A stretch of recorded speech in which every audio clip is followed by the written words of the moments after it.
Hello, this year I decided to try my hand at making some Christmas ornaments. There are a bunch of YouTube videos online on how to make ornaments just like these. Cindy Drozda makes these with some amazingly thin finials, which I'm not really up to just yet. The hidden trick to these ornaments is that the ball part is hollowed out in order to make the ornament lighter when you're hanging on the tree so it doesn't pull the branches down. I'm using walnut for the ball part of the ornament. This particular piece of wood is what's left over from a log given to me by a family friend and fellow woodworker almost 20 years ago. And I finally found a good project for it, so I should be able to get two out of it. I started by rounding off the bottom and then marking where the top of the ball ornament is.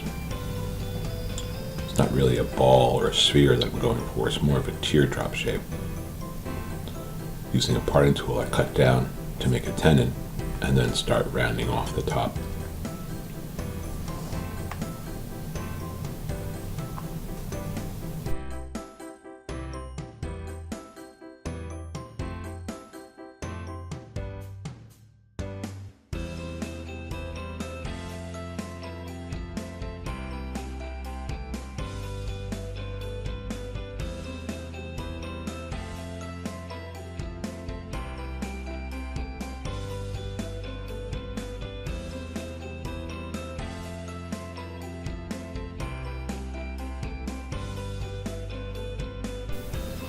After getting the exterior to the shape I want, the next step is to hollow it out.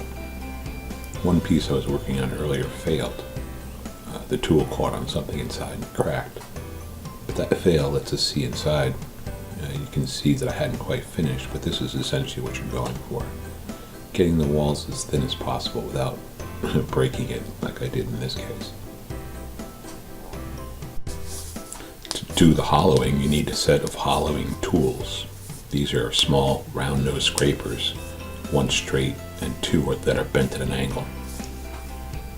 You can of course buy these, but I decided to make my own, and I did that following a YouTube video posted by Miguel Sanchez and using H2 steel screwdriver bits and a quick change chuck from Harbor Freight. I'll post a link to Miguel's video in the description. They came out great and worked like a charm. First, I drilled a 3/8 inch hole down the middle, making sure to actually go all the way through the tenon.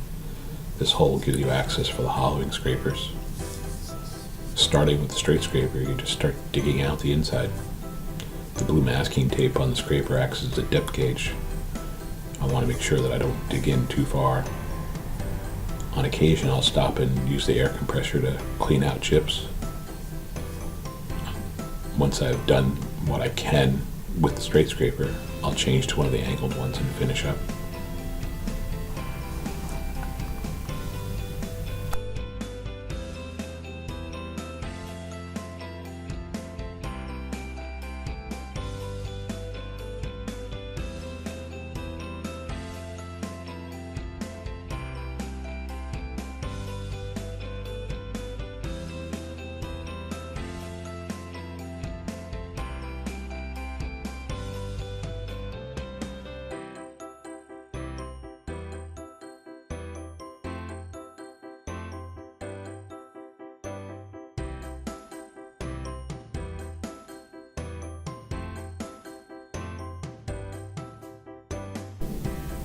With the shaping and hollowing complete, I'll sand using 150, then 220, and then 320 grit sandpaper.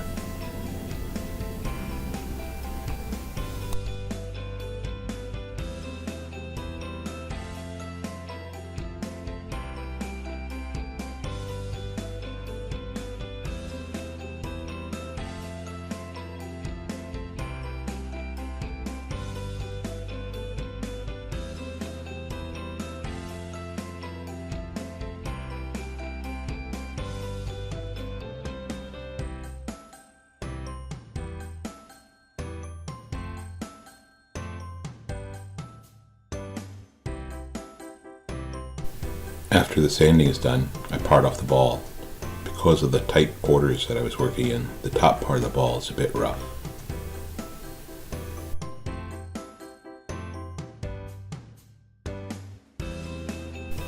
So to clean that up, I put a piece of scrap wood in the chuck and turned a point onto it. I can then mount the ball in reverse between that point and my live center, just being careful not to put too much pressure or I'll break the ball.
Now it's time to make the finials, one for the top and a longer one for the bottom. I'm using maple for this to give a good contrast with the walnut ball. After rounding down the stock, I'll turn the smaller top finial first. One detail that you want to make sure to follow is at the bottom of the finial, where it will sit on top of the ball. You want to dish out the bottom part so this finial will sit flush with the top of the ball.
Now I'll start on the longer bottom finial.